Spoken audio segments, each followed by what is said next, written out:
guys, it's Rebecca. I'm sorry it's been a while since I posted. There's been lots of drama here the last few weeks since Emmaline came. But that's the shining star of all this mess, is that Emmaline is here and she's perfect and she's beautiful. And let's see if we can get a good shot of her. Let's see. Miss Emmaline, let me up back and show everybody who you are. Oh, you're gonna open your eyes. There you are. Hey, Debbie, Miss Emmaline. You're sleeping. Anyway, so we have had quite an eventful last couple of weeks here. I went on the 20th to a doctor's appointment. They wanted me to come in a couple of days early because they were worried about my blood pressure. And I went in and my blood pressure was through the roof. So that and the fact that I had not dilated anymore in 4 weeks concerned them, since my blood pressure kept getting higher and higher. So he wanted to go ahead and induce me. He said I'm only 4 days from my due date, so he was going to go ahead and do that. So I didn't really want to, but by this time I was willing to do anything because I was starting to have headaches and stuff from the blood pressure and just wanted her here. So we went ahead and checked into the hospital, and they started the induction process and put me on Pitocin. And it is just as horrible as everybody says it is. I'll tell you that right now. I tried to do it naturally. I didn't want the epidural unless I had to. I've got through 10 hours of labor.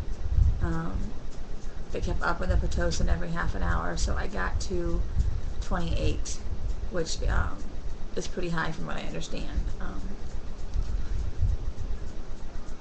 And the contractions were coming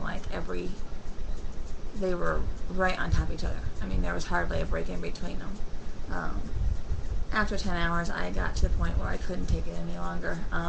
I started throwing up and shaking all over, and I couldn't get control of anything. And so I finally said, I'll go ahead and do the epidural. It's not too late. And they said, oh no, it's not too late because in 10 hours I still hadn't dilated over a centimeter. So they went ahead and put the epidural in, and it was once that kicked in, it was amazing because I couldn't handle the pain anymore. The anesthesiologist did a wonderful job because he had to do it in between contractions, and there was barely a minute in between them. So he did an awesome job. But he said it took about 20 minutes for it to go fully into effect, so he wanted me to lay on my side and just wait it out. So the moment I laid down, my water burst. And they were making fun of me because they said I pretty much flooded the place. It burst down my legs, down the bed, across the floor. They had to use one of my blankets on my bed to soak it up because there was so much fluid. And we knew that there was a lot in there. The doctor had already told me I was at 90%, the 90 percentile for amniotic fluid, so I had quite a bit in there. So it was pretty funny. But that's all I could feel was this warmth because everything else was numb. But I couldn't move much because if I moved, then it would start gushing some more. So there was quite a bit in there. It took the doctor about 25 minutes to get in there. Because he wanted to check me after the water had broke. So he checked me, and I had gone from 1 to 5 in that 25 minutes. And then, but he realized that sometime in that 10 hours, Emmaline had flipped. She went from head down to butt down. And so she was breech. And when he was feeling around and he pulled his hand back out, he had poked her in the butt and she pooped on him. And so he did not want to try to turn her, so they went and did an emergency C-section. Got her out. She's absolutely perfect. However, ever since then, I have had complications with the C-section site wound. I was in the hospital for 4 days, which is the normal for a C-section. Saturday was my birthday, which was her original due date. They sent us home. But the doctor didn't come in. He didn't come in and check me. He just signed my discharge papers the day before off of what he had saw Friday. But Saturday, I knew I still had a temperature. It wasn't real high, but it was higher than normal. And I was starting to get red and a little irritated in the wound area. And they said, oh, that's normal. The nurses were like, it happens sometimes, so you'll be fine. And I'm like, okay. So they sent me home, and that night I started just not feeling good, and I assumed it was being tired, and it was my first night home with the baby and up all night. And so I just kind of dealt with it that night. And then the next morning, I got up and sent the boys off to church, Tim and Sage, and I sit home with the baby because I needed more rest. And yeah, so they went off, and Tim was really concerned. He wasn't happy about staying at church, so he came back home.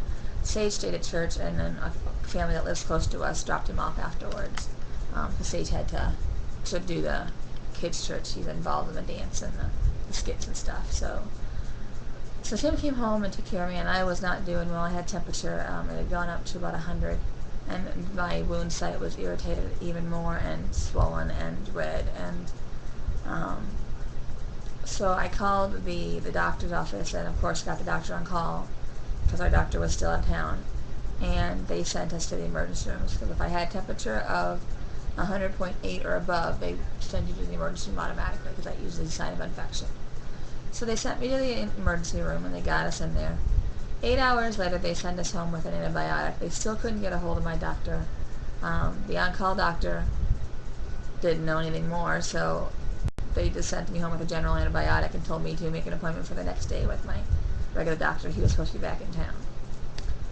So I went home, got a few hours of sleep, got up the next morning, called my doctor. He got me into his first available appointment, which was 1 o'clock. And he put me on another antibiotic, and so I was on 2 antibiotics and the pain medicine, and said it should kick in and it would work. Sent me home.